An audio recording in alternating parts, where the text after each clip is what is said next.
सरदार वल्लभभाई पटेल यांच्या जयंतीनिमित्त देशातील सामाजिक एकात्मता व शौर्याचे प्रतीक म्हणून तसेच सर्वसामान्य जनता व पोलीस खात्यात सलोख्याचे संबंध प्रस्थापित व्हावे यासाठी पोलीस महानिरीक्षक संजय दराडे, पोलीस अधीक्षक डॉक्टर डी.एस. स्वामी, अप्पर पोलीस अधीक्षक अनमोल मित्तल, उपविभागीय अधिकारी मिलिंद शिंदे यांच्या मार्गदर्शनाखाली कसारा पोलिसांच्या वतीने आज मॅरेथॉन स्पर्धेचे आयोजन करण्यात आले होते।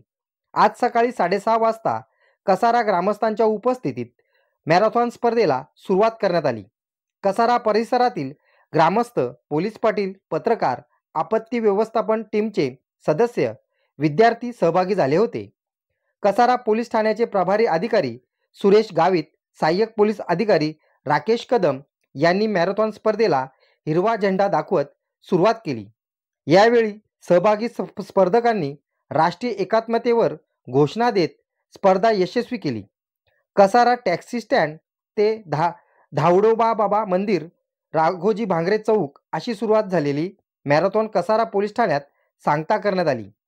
यावेळी पत्रकार श्याम धुमाळ, पोलीस पाटील अशोक करडक, पत्रकार दिलीप कांबळे, पोलीस पाटील निवृत्ती भांगे उपस्थित होते। न्यूज रिपोर्टर दीपक चंदे, मशाल न्यूज नेटवर्क।